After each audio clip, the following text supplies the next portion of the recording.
वाराणसी में पुलिसकर्मियों की पिटाई के मुद्दे पर सियासत जोरों पर है। इस बीच घायल दारोगा मिथिलेश के परिजन कार्रवाई की मांग को लेकर सीपी ऑफिस के बाहर धरने पर बैठ गए।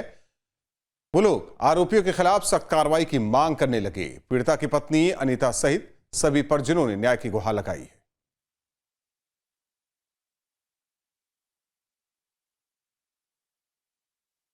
देखिए, परसों जो एक दुर्भाग्यपूर्ण घटना कचहरी में हुई थी, उसमें हमारे एक एसआई गंभीर रूप से घायल हो गए थे। उनकी पत्नी आज यहाँ पर मिलने के लिए मुझसे आई थी और इस प्रकरण में क्या कार्रवाई हो रही है इसके बारे में उनको जानकारी दी गई।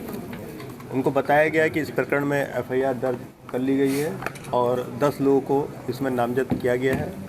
हमारे जो बड़ला जोन के अधिकारी हैं वो सीसीटीवी देख करके ऐसे तत्वों को उसमें चिन्हित कर रहे हैं जिन्होंने इस घटना को अंजाम दिया है, जो मारपिटाई में सम्मिलित रहे हैं, और उनका आइडेंटिफिकेशन होते ही उनकी गिरफ्तारी की कार्रवाई की जाएगी। कि पुलिस इस प्रकरण में पूरी तरह से जो इंजर्ड परिवार है उसके साथ है और 24 घंटे से कम समय में ही पुलिस ने पूरा मेडिकल करा के एफआईआर दर्ज करके, नामजद एफआईआर दर्ज करके, पूरा सीसीटीवी फुटेज वहाँ से प्राप्त करके अपनी कार्रवाई आरंभ कर दी है और अति शीघ्र जो है इसमें आगे की कार्रवाई भी की जाएगी। सर, बार काउंसिल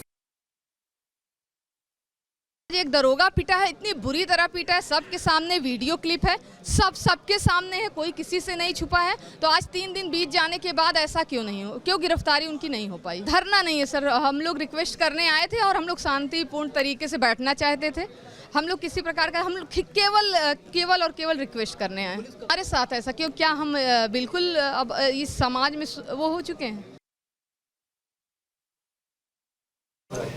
वाराणसी में वकीलों ने जिस दरोगा को पीटा था, आज उसके परिजन यहाँ पर धरना देने के लिए पहुँचे हुए हैं। उनका कहना है कि उनकी सुनवाई पुलिस उस तरीके से नहीं कर रही है जिस तरीके से पुलिस को करना चाहिए था और इसलिए लगातार इस बात का यहाँ पर जो उसके परिजन है वो विरोध कर रहे हैं। भाई साहब, क्या चाहते हैं?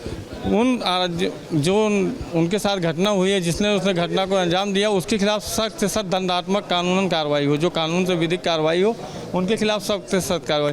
आज 3 दिन हो गया सर, कोई कार्रवाई शासन और प्रशासन की तरफ से हमें होती हुई दिखी नहीं है। पुलिस ने तो एफआईआर दर्ज किया है उन वकीलों पर। सर, तो अभी उसका क्या हुआ? कोई ना अरेस्ट हुआ, उसमें नामजद भी हैं और बार काउंसिल खुद सदस्य उनके कह रहे हैं कि वो अराजक तत्व, हम पूरी मदद कर रहे हैं, तो उनका अरेस्ट क्यों नहीं हो रहा, उनके खिलाफ कार्रवाई क्यों नहीं हो पा रही? तो यहाँ पर धरना क्यों दे रहे हैं, क्या चाहते हैं? बस हमारे साथ न्याय हो, बस और हमें कोई पुलिस से मांग नहीं है। अधिकारियों से बातचीत हो रही है? उच्च अधिकारी को अभी तक तो आए नहीं, इसलिए तो हम लोग धरने पर बैठे। कोई कार्रवाई हुई नहीं, इसलिए हम लोगों को धरने पर बैठना पड़ा। आज 3रा दिन है सर। अभी कैसी हालत है दरोगा? अभी तो ठीक है, मगर उनको उठने बैठने में मैं अभी सुबह उनको वॉशरूम ले जाके मैं खुद अपने कंधों पे सहारा दे के उनको वॉशरूम में ले गया।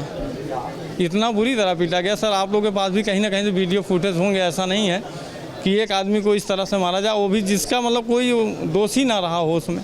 तो आप लोग चाहते हैं कड़ी कार्रवाई?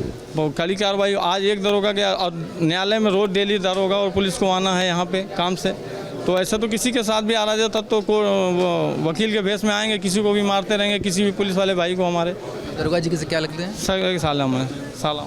तो यहाँ पर जो दरोगा के परिजन हैं, जो पीड़ित दरोगा के, वो लगातार इस बात को कह रहे हैं कि 3 दिन हो गए हैं, जो कार्रवाई वो चाहते थे वो कार्रवाई हुई नहीं है और जब तक कड़ी से कड़ी कार्रवाई उन लोगों पर नहीं होती जो उस दरोगा को पीटने वाले हैं, तब तक उनका जो ये धरना प्रदर्शन है वो जारी रहेगा। फिलहाल उच्च अधिकारियों से उनकी बैठक चल रही है।